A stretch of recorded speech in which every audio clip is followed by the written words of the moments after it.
وعباد الرحمن الذين يمشون على الأرض هونا وإذا خاطبهم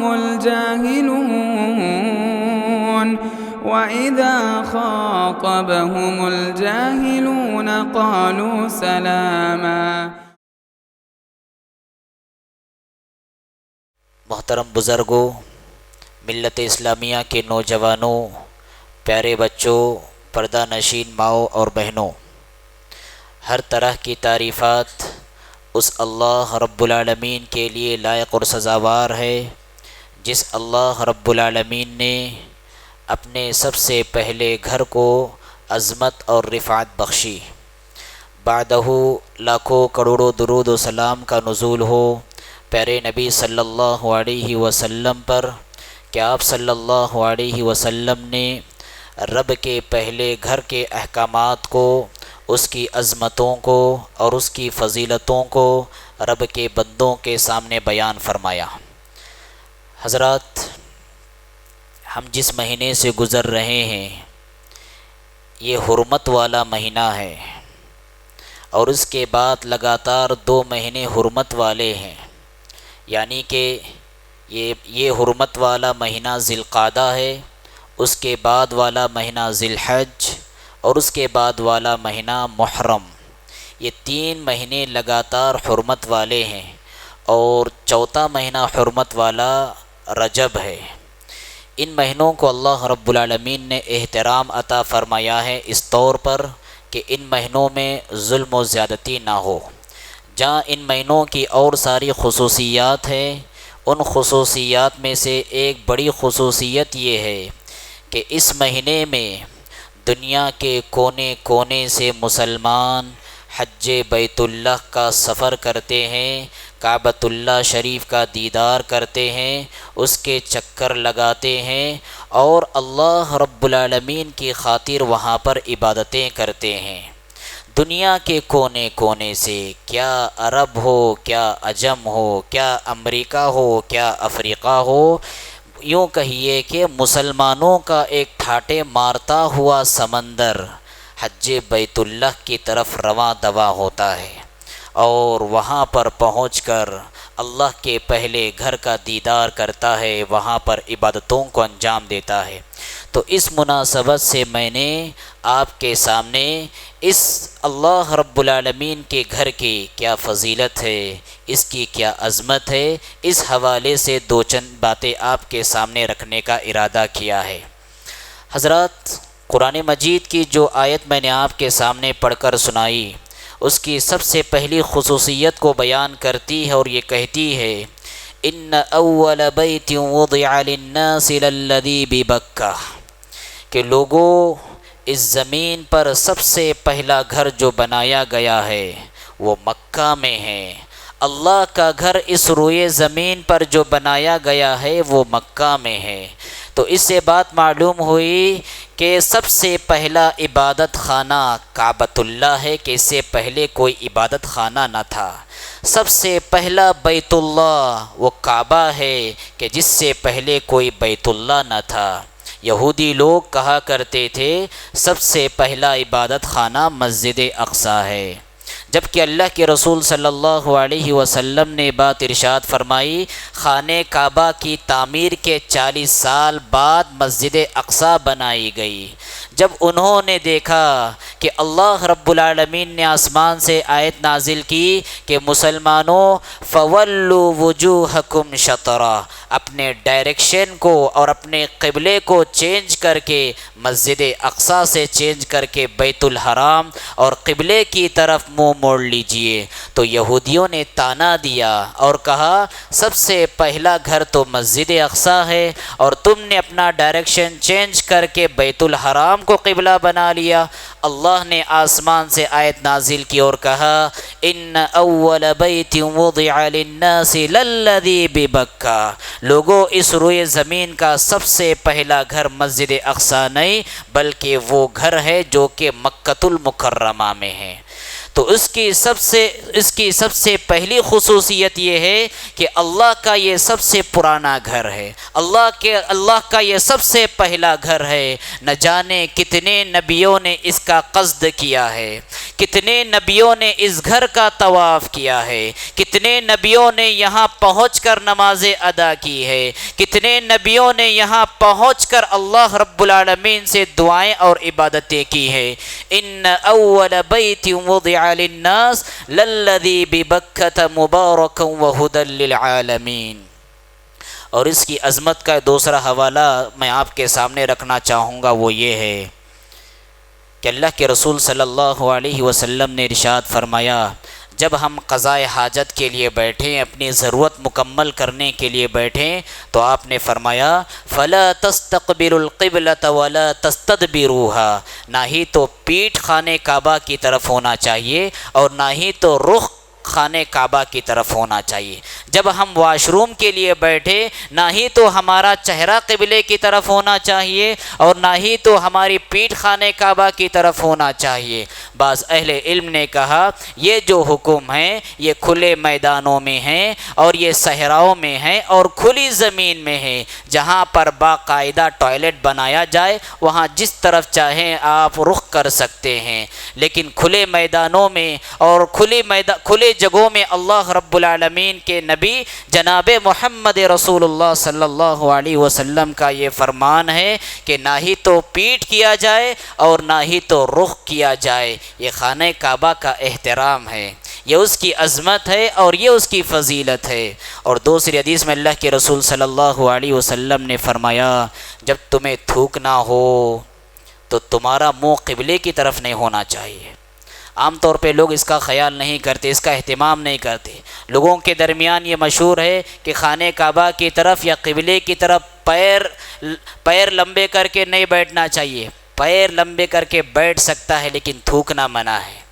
تھوکنے سے اللہ کے رسول صلی اللہ علیہ وسلم نے منع فرمایا اور کہا کہ جو بندہ اس زمین پر قبلے کی طرف ہو کر تھوکتا ہے، کل قیامت کے دن اس حال میں آئے گا کہ اس کا تھوک اس کے دونوں آنکھوں کے درمیان ہوگا۔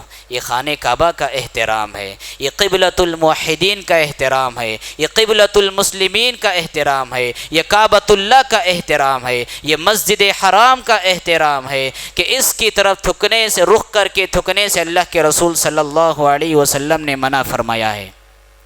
اسی طرح سے اس کی عظمت کا اور ایک حوالہ یہ ہے کہ خانہ کعبہ جہاں پر بنا ہوا ہے اس کے سیدھے اوپر ساتوں آسمانوں پر بھی ایک کعبہ بنایا ہوا ہے۔ ساتوں آسمانوں پر، ساتویں آسمان کے اوپر، بلکہ چھٹے آسمان کے اوپر بھی ایک خانہ کعبہ ہے جس کو قرآن نے بیت المعمور فرمایا ہے۔ والطور وکتاب مستور فی رق منشور والبیت المعمور، یہ بیت معمور ہے جس میں اللہ کے رسول صلی اللہ علیہ وسلم نے جس کے حوالے سے فرمایا کہ بیت المعمور کا طواف ہر روز فرشتے اس کا طواف کرتے ہیں۔ اور کتنے فرشتے طواف کرتے ہیں؟ 70,000 فرشتے روزانہ اس کا طواف کرتے ہیں۔ اور آگے اللہ کے رسول فرماتے ہیں جو ایک مرتبہ طواف کر لے پھر قیامت کی صبح تک اس فرشتے کی باری نہیں آتی۔ کتنے اللہ رب العالمین کے ملائکہ ہیں، کوئی اندازہ کر سکتا ہے؟ اور وہیں پر زمین والوں کے لیے یہ کعبہ ہے تو آسمان والوں کے لیے اس کے سیدھے میں اللہ رب العالمین نے کعبہ بنایا۔ اور اللہ کے رسول صلی اللہ علیہ وسلم نے مسلم شریف کی روایت میں بیان فرمایا، جب مجھے معراج کرائی گئی تو میں نے دیکھا کہ حضرت ابراہیم علیہ السلام یہ بیت معمور کو پیٹھ لگا کر، ٹیک لگا کر بیٹھے ہوئے ہیں۔ اہل علم نے یہاں پر یہ بات فرمائی چونکہ سب سے پہلا گھر تعمیر کرنے والے کون؟ ابراہیم علیہ السلام۔ ابراہیم علیہ السلام نے زمین کا کعبہ تعمیر فرمایا، اللہ رب العالمین نے ان کے بدلے کے طور پر انہیں مقام عطا فرمایا کہ چھٹے آسمان کے اوپر جو کعبہ ہے، جو بیت معمور ہے، اس کو آپ کو ٹیک لگا کر بیٹھنے کی سعادت نصیب فرمائی۔ بعض اہل علم کہتے ہیں کہ کعبہ کب بنایا گیا؟ زمین کا جو کعبہ ہے، مکۃ المکرمہ کا کعبہ ہے، کعبۃ اللہ شریف کب بنایا گیا؟ بعض اہل علم نے کہا کہ اس کو ملائکہ نے بنایا، حضرت آدم علیہ السلام سے پہلے ملائکہ اور فرشتوں نے بنایا، لیکن بعض اہل علم کا کہنا ہے کہ اس کو حضرت آدم علیہ السلام نے بنایا ہے۔ صحیح بات ہے کہ آدم علیہ السلام نے بنایا ہے، لیکن ابراہیم علیہ السلام نے جب طوفان نوح آیا، طوفان نوح کے بعد کعبے کے نشانات مٹ گئے، حضرت ابراہیم علیہ السلام کو اللہ رب العالمین نے سعادت بخشی کہ اس کی سابقہ بنیادوں پر پھر سے حضرت ابراہیم علیہ السلام نے اس کی تعمیر فرمائی۔ آپ اس کے معمار اول تو نہ تھے، لیکن آپ اس کے مجدد تھے۔ پہلی مرتبہ آپ نے اس کو بنایا تو نہ تھا، لیکن جو عمارت بن چکی تھی، جو ڈھہ چکی تھی اور جو مسمار ہو چکی تھی، پھر ان بنیادوں پر حضرت ابراہیم علیہ السلام نے دوبارہ اس کی بنیادوں کو اٹھایا۔ قرآن میں اللہ رب العالمین نے بیان فرمایا وَإِذْ يَرْفَعُ إِبْرَاهِيمُ الْقَوَاعِدَ مِنَ الْبَيْتِ وَإِسْمَاعِيلُ۔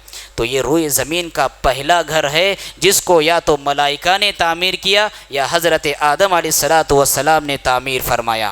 حضرات، اس کی ایک بہت بڑی خصوصیت یہ ہے کہ یہاں پر ایک نماز پڑھنے کا اجر و ثواب 1,00,000 نماز پڑھنے کے برابر ہے۔ دنیا کی کسی مسجد کو اور دنیا کے کسی اللہ کے گھر کو یہ مقام حاصل نہیں جو مقام کے مسجد حرام کعبۃ اللہ شریف کو حاصل ہے۔ یہاں پر ایک نماز پڑھنے کا اجر و ثواب 1,00,000 نماز پڑھنے کا اجر و ثواب حاصل انسان کر لیتا ہے۔ اور اس کی خصوصیات میں ایک اہم خصوصیت یہ ہے، یہ توحید کا سنٹر ہے، یہ توحید کا مرکز ہے، یہ مرکز الموحدین ہے، یہ قبلۃ الموحدین ہے۔ یہاں سے ہمیشہ توحید کا نعرہ بلند ہوتا رہا ہے، یہاں سے ہمیشہ سے توحید کا پیغام عام ہوا ہے، یہاں پر ہمیشہ شرک دفن ہو کر رہ گیا ہے۔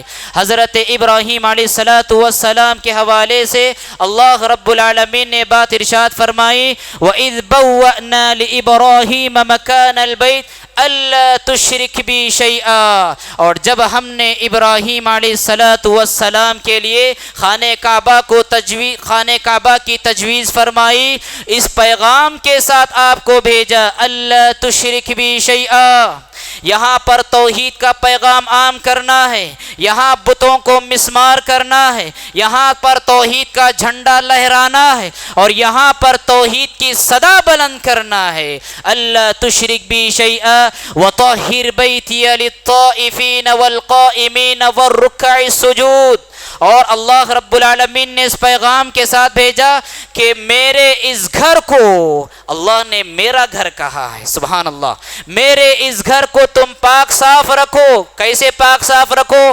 بتوں کی گندگی سے پاک صاف رکھو، شرک کی نجاست سے پاک صاف رکھو، رکوع کرنے والوں کے لیے پاک صاف رکھو، قیام کرنے والوں کے لیے پاک صاف رکھو، اور سجدہ کرنے والوں کے لیے میرے گھر کو پاک صاف رکھو۔ تو پتہ چلا یہ توحید کا سنٹر ہے، یہ قبلۃ الموحدین ہے، یہ قبلۃ المسلمین ہے۔ یہاں سے ہمیشہ سے توحید کا نعرہ بلند ہوا ہے۔ ہاں، وقتی طور پر یہاں پر شرک نے بھی کبھی کبھار جگہ پکڑی ہے۔ مشرکین جب طواف کرتے تھے تو کہتے تھے لبیک اللہم لبیک لبیک لا شریک لک الا شریک هو لک تملکہ وما ملک۔ مشرکین جب طواف کرتے تھے تو کہتے تھے اے اللہ ہم حاضر ہیں، تیرے سوا کوئی شریک نہیں ہے، تیرا کوئی حصے دار ساجی نہیں ہے، لیکن ایک شریک ہے، لیکن اس پر بھی تیرا ہی کنٹرول ہے، اس کا بھی تو ہی مالک ہے۔ یہ مشرکین کا تلبیہ تھا،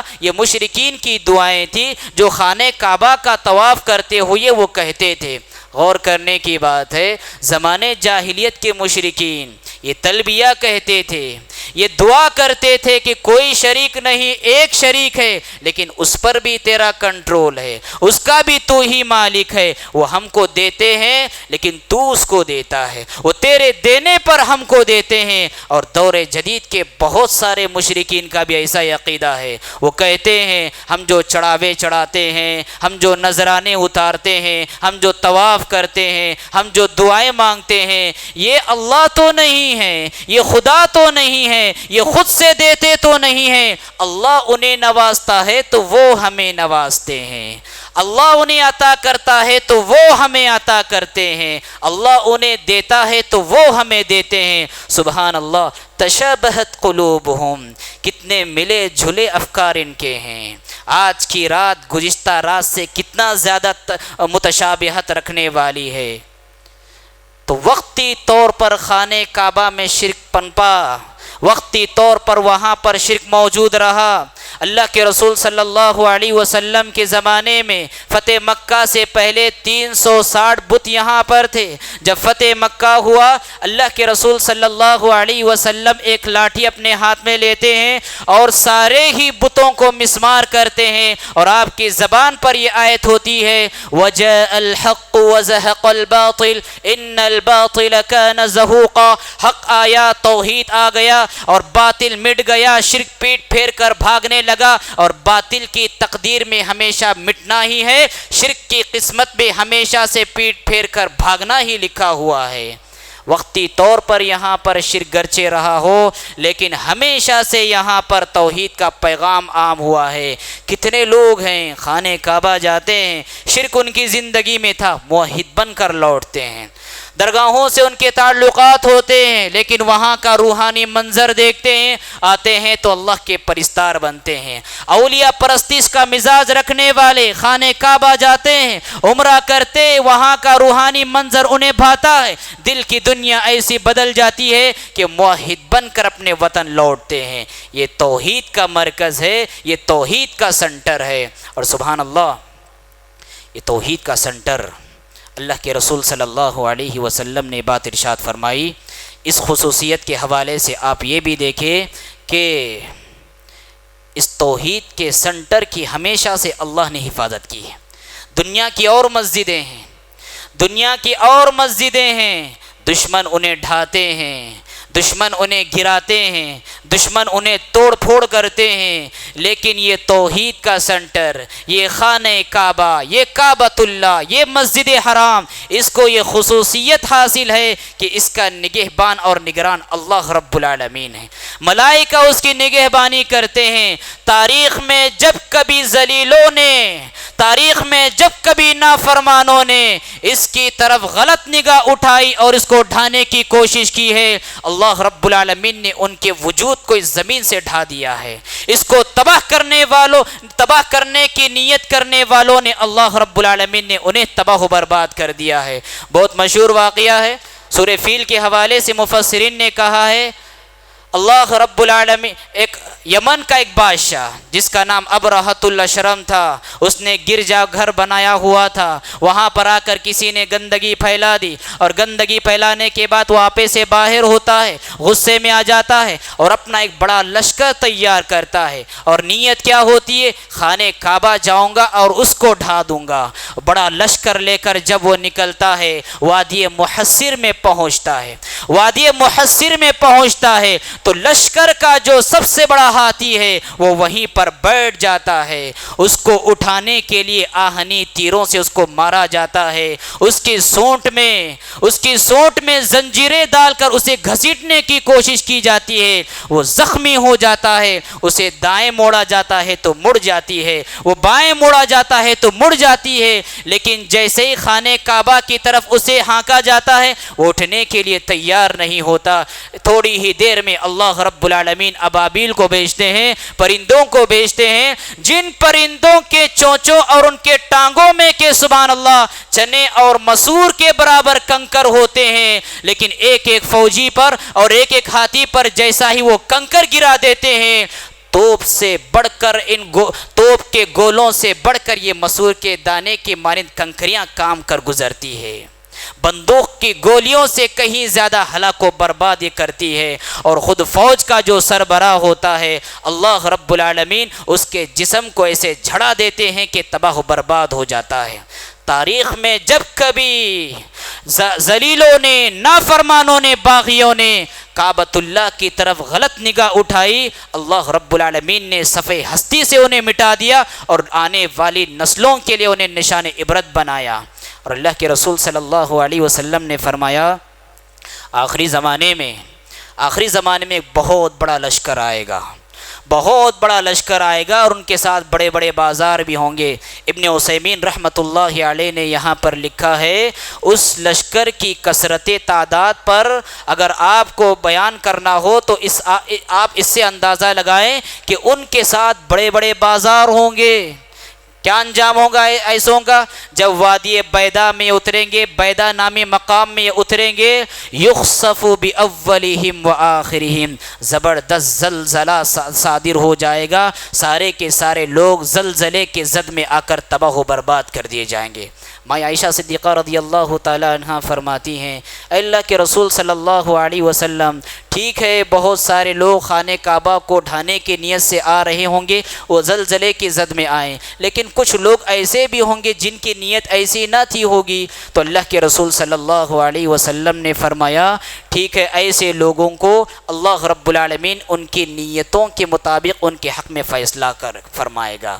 یبعثون علی نیاتہم، نیت اچھی ہوگی تو آخرت میں انجام بھی اچھا ہوگا، عاقبت اچھی ہوگی۔ تو اس سے بات معلوم ہوئی، اس خانہ کعبہ کا محافظ اللہ رب العالمین ہے، اس کی نگرانی فرشتے کر رہے ہیں، دنیا کی کوئی طاقت اس کو منہدم نہیں کر سکتی۔ ہاں جب دنیا فنا کے قریب ہو جائے گی، یاجوج ماجوج کا زمانہ گزر جائے گا، عیسیٰ علیہ السلام کا زمانہ گزر جائے گا، تو حبشہ کا ایک شخص آئے گا جو کعبے کی اینٹ سے اینٹ بجا دے گا اور اس کو منہدم کر دے گا۔ گویا کہ یہ پیغام ہوگا کہ دنیا کا یہ توحید کا سنٹر ختم ہو گیا تو دنیا کے سارے موحدین بھی ختم ہو گئے۔ اب جو بچیں گے وہ دنیا کے شریر قسم کے لوگ بچیں گے، نافرمان، باغی، سرکش، ظالم، جابر، ایسے لوگ بچیں گے، اور اس کے بعد ایسے ہی لوگوں پر قیامت طاری ہوگی۔ یہ کب ہوگا؟ یہ جب یاجوج ماجوج کا زمانہ ہونے کے بعد، عیسیٰ علیہ السلام کا زمانہ گزرنے کے بعد ایسا ہوگا کہ حبشہ کا ایک شخص کعبے کی اینٹ سے اینٹ بجا دے گا۔ تو حضرات، لیکن اس وقت تک اس کا محافظ اللہ رب العالمین ہے، اس کی نگہبانی اللہ رب العالمین کے سپرد ہے۔ اسی طرح سے حضرات، اس کی خصوصیتوں میں سے ایک خصوصیت یہ ہے کہ یہاں پر 24 گھنٹے عبادت کی جاتی ہے، 24 گھنٹے عبادت یہاں پر کی جاتی ہے۔ صبح کا کوئی وقت یہاں پر عبادت سے خالی نہیں ہوتا، شام کا کوئی وقت یہاں پر عبادت سے خالی نہیں ہوتا۔ آپ ہمیشہ سے دیکھیں، ہمیشہ طواف چل رہا ہے، نمازیں چل رہی ہیں، لوگ دعاؤں میں مصروف ہیں، صفا و مروہ کی سعی کی جا رہی ہے، لوگ دعا مناجات میں مصروف ہیں۔ 24 گھنٹے یہ اللہ کے گھر کا دروازہ کھلا رہتا ہے اور 24 گھنٹے یہاں پر عبادت کی جاتی ہے۔ اللہ کے رسول صلی اللہ علیہ وسلم نے ارشاد فرمایا، دنیا کی اور مسجدوں کے تعلق سے یہ قانون ہے کہ سورج نکلتے وقت، سورج درمیان آسمان میں آتے وقت اور سورج غروب ہوتے وقت نماز نہیں پڑھنا ہے۔ یہ دنیا کی اور مساجد کے لیے یہ قانون ہے، لیکن خانہ کعبہ کے لیے قانون ہے۔ اللہ کے رسول صلی اللہ علیہ وسلم نے ارشاد فرمایا، یا بنی عبد مناف لا تمنعوا احدا طوف بهذا البيت، اے بنی عبد مناف کے لوگوں، اللہ کے بندوں کو یہاں پر کسی بھی گھڑی میں طواف کرنے سے نہ روکو۔ وصلى أية ساعة شاء من ليل أو نهار، اور دن و رات کا کوئی بھی موقع ہو، اللہ کے بندوں کو اللہ کے گھر میں نماز پڑھنے سے کبھی منع نہ کرو۔ رات کے وقت بھی اس کے دروازے کھلے ہوتے ہیں، پتہ نہیں رات کی کس گھڑی میں دنیا کے کون سے کونے سے مسافر آئے گا اور وہ طواف کرنا چاہے گا، عمرہ کرنا چاہے گا۔ رات ہو کہ دن ہو، 24 گھنٹے یہاں پر عبادت ہوتی ہے۔ یہ خانہ کعبہ کی خصوصیت ہے۔ اور ایک خصوصیت یہ بھی ہے کہ سبحان اللہ، جو آیت میں نے آپ کے سامنے پڑھ کر سنائی، اس میں اللہ رب العالمین نے بیان فرمایا، فیہ آیات بینات، اس میں اللہ رب العالمین کے کرشمے ہیں، اس سرزمین میں اللہ رب العالمین کے معجزات ہیں، اللہ رب العالمین کی قدرت کی نشانیاں، اس میں کیسی نشانیاں ہیں؟ آگے اللہ رب العالمین نے فرمایا مقام ابراہیم، مقام ابراہیم یہاں پر ہے، جس پتھر پر ابراہیم علیہ السلام ٹہر کر خانہ کعبہ کی تعمیر کر چکے تھے، اس پتھر کو اللہ رب العالمین نے ویسے ہی آج تک محفوظ رکھا۔ یہ مقام ابراہیم یہاں پر محفوظ ہے۔ دنیا کا لق و دق صحرے والا علاقہ، دنیا کے کونے سے لوگ کھینچے چلے آتے یہاں پر۔ یہ پھلوں کی سرزمین نہیں، لیکن دنیا کا ہر پھل یہاں پر موجود ہوتا ہے۔ اور سبحان اللہ، حجر اسود جنت کا پتھر اس سرزمین پر موجود ہے۔ حجر اسود جنت کا پتھر اس سرزمین پر موجود ہے، جس کے بارے میں اللہ کے رسول نے فرمایا کہ جب یہ جنت سے اتارا گیا تھا دودھ سے زیادہ سفید تھا، لیکن بنی آدم کی گناہوں کی وجہ سے یہ کالا ہو گیا۔ اور جب اللہ رب العالمین قیامت کے دن اس کو لائے گا تو اس کی دو آنکھیں ہوگی اور ایک زبان ہوگی، یہ دیکھ رہا ہوگا اور یہ بول رہا ہوگا۔ اور قیامت کا دن آپ سب کو معلوم ہے کہ گواہیوں کا دن ہے۔ یہ حجر اسود ہر اس شخص ہر اس بندے کے حق میں گواہی دے گا جس نے اس کا بوسہ لیا ہو۔ بوسہ لینے سے مراد صرف ہونٹ لگانا نہیں، بوسہ لینا ہونٹوں سے بھی ہے، بوسہ لینا ہاتھ کے اشارے سے بھی ہے، بوسہ لینا لاٹھی کے اشارے سے بھی ہے۔ جس بندے نے اس حجر اسود کا بوسہ لیا ہوگا، اللہ رب العالمین کے پاس سے سفارش کرے گا اور گواہی دے گا۔ اور آپ سب کو معلوم ہے بہت سارے پاپی بندے جن کے انجام کے اعتبار سے اللہ رب العالمین نے جہنم کا فیصلہ کر دیا ہوگا، حجر اسود کی گواہی پر اللہ رب العالمین ایسے پاپی بندوں کو معاف کر کے جنت کا حقدار بنا دے گا۔ یہ حجر اسود وہاں پر موجود ہے۔ اور زمزم کا کنواں، یہ تو منہ بولتا معجزہ ہے۔ زمزم کا کنواں سبحان اللہ کتنا بڑا کرشمہ ہے۔ تقریباً 4000 سال سے یہ اپنے پانی سے لوگوں کو سیراب کر رہا ہے۔ آپ غور کریں، رمضان کی مناسبت آتی ہے، رمضان کا موسم آتا ہے، 1 ملین لوگ، 2 ملین لوگ، 2.5 ملین لوگ وہاں پر جاتے عمرہ کرتے ہیں، اور ہر عمرہ کرنے والے کے ساتھ 5 لیٹر کا بوتل ہوتا ہے۔ مسجد حرام میں پانی سپلائی ہو رہا ہے، مسجد نبوی میں پانی سپلائی ہو رہا ہے، 4000 سال سے یہ پانی تقسیم ہو رہا ہے۔ اور حج کی مناسبت پہ سبحان اللہ 2.5 سے 3 ملین لوگ یہاں پر حج کرتے ہیں، اور ہر حاجی کے ساتھ پانی ہوتا ہے، لیکن آج تک اس کا سوتا کبھی خشک نہیں ہوا۔ یہ کم معجزہ ہے، یہ کتنا بڑا کرشمہ ہے اللہ رب العالمین کا۔ فیہ آیات بینات مقام ابراہیم۔ اور ایک معجزہ یہ بھی ہے، یہاں پر قدم قدم پر اللہ رب العالمین بندوں کی دعائیں سنتے ہیں۔ یہ ایسی جگہ ہے، یہ برکت والی جگہ ہے، یہ رحمت والی جگہ ہے۔ اللہ رب العالمین بندوں کی دعائیں اس جگہ پر کثرت سے قبول فرماتے ہیں۔ کتنے بڑے نادان ہوں گے وہ لوگ، حج کی مناسبت پر جاتے ہیں، طبیعت خراب ہو جاتی ہے، صحت بگڑ جاتی ہے، حج کے موسم میں ہوتے ہوئے، خانہ کعبہ میں ہوتے ہوئے وہاں سے ہندوستان فون کر کے کہتے ہیں میری طبیعت خراب ہو گئی، جاؤ فلاں حاجی علی صاحب کے دربار پر میرے نام کی چادر چڑھا دو۔ اللہ اکبر! اس سے بڑھ کر توہین کیا ہوگی خانہ کعبہ کی؟ اللہ کی گھر کی اس سے بڑھ کر توہین کیا ہوگی؟ بتوں سے تجھ کو امید خدا سے نا امیدی، بتوں سے تجھ کو امید خدا سے نا امیدی، مجھے بتا تو صحیح اور کافری کیا ہے۔ جہاں پر قدم قدم پر دعائیں قبول ہوتی ہے، وہاں پر شرک کا ایسا بڑا مظہر اور کعبۃ اللہ کی شان میں ایسی بڑی توہین۔ فیہ آیات بینات مقام ابراہیم، یہ ایسی جگہ ہے جہاں پر رب العالمین نے ہر جگہ اپنے کرشموں کی نشانیاں بکھیر کر رکھے ہوئے ہیں۔ حضرات، سب سے بڑی اور آخری خصوصیت یہ ہے کہ اسلام کا جو 5واں رکن ہے، اس کا تعلق بھی خانہ کعبہ سے اللہ رب العالمین نے جوڑ کر رکھ دیا ہے۔ آپ کا حج تبھی حج کہلائے گا جب آپ خانہ کعبہ کے چکر کاٹیں گے، آپ کا حج تبھی حج کہلائے گا جب آپ خانہ کعبہ کے دامن میں صفا و مروہ کی سعی کریں گے۔ سبحان اللہ، اللہ رب العالمین نے حج جیسی عظیم عبادت کو خانہ کعبہ سے جوڑ کر رکھا ہے، اور وہ حج بندہ جب حج کے لیے جاتا ہے اور جب لوٹتا ہے، اللہ کے رسول صلی اللہ علیہ وسلم فرماتے ہیں ایسی حالت میں وہ لوٹتا ہے کہ گویا کہ وہ اپنے ماں کے پیٹ سے ابھی پیدا ہوا ہو۔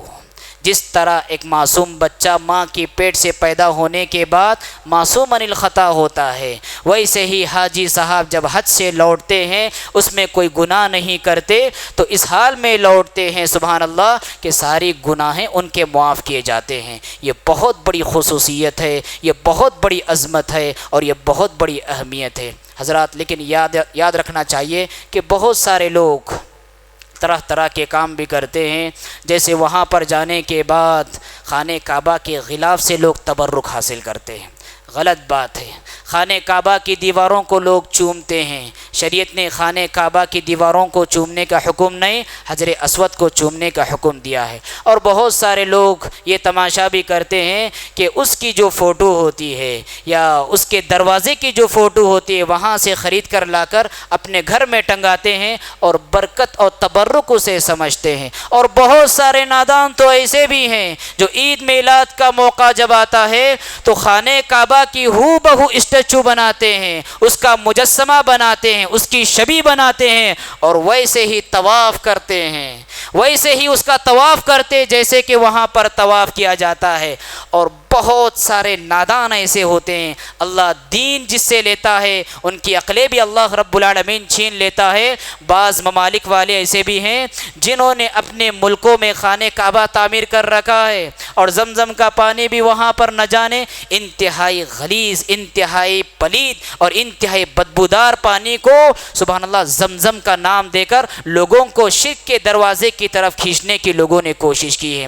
ایسے مظاہر ہیں جو بدعت کی طرف انسانوں کو کھینچتے ہیں، شرک کی دلدل میں انسانوں کو گھسیٹتے ہیں۔ یہ اللہ کا گھر ہے، اس کی عظمت ہونا چاہیے، ہمارے دل میں اس کا احترام ہونا چاہیے، ہمارے دل میں ہمیشہ سے اس کی فضیلت کا اعتراف ہونا چاہیے۔ ایسی ساری چیزیں کرنے کی وجہ سے اس گھر کے حق میں توہین لازم آتی ہے۔ میں دعا کرتا ہوں رب العالمین سے بار الہ ہم سب کو تیرے گھر پہنچنے کی سعادت نصیب فرمائے، بار الہ ہم سب کو حاجی بنا دے، بار الہ ہم سب کو عمرہ کرنے کی توفیق عطا فرمائے، بار الہ ہم سب کو تیرے ویسی بندگی کرنے کی توفیق عطا فرمائے جیسے تجھے مطلوب ہے، بار الہ زندگی کی آخری سانس تک ہمیں تیری عبادت کے سائے میں زندگی گزارنے کی توفیق عطا فرمائے، بار الہ ہمیں جب تک رکھے ایمان اسلام اور توحید پر قائم رکھے، اور جب اس دنیا سے اٹھا لے تو کلمہ لا الہ الا اللہ زبان پر جاری و ساری ہو۔ اقول قولی ھذا واستغفر اللہ لی ولکم ولسائر المسلمین فاستغفروہ انہ ھو الغفور الرحیم۔ مسجد عباد الرحمن کے پلیٹ فارم سے ہونے والی دعوت و تبلیغ کے مشن کو آگے بڑھانے میں ہمارا بھرپور ساتھ دیں۔ علم و عمل سے ناطہ جوڑنے کے لیے اہل علم سے جڑیں۔ مسجد عباد الرحمن کے یوٹیوب چینل کو سبسکرائب کریں اور آگے شیئر کرنا ہرگز نہ بھولیں۔ فجزاکم اللہ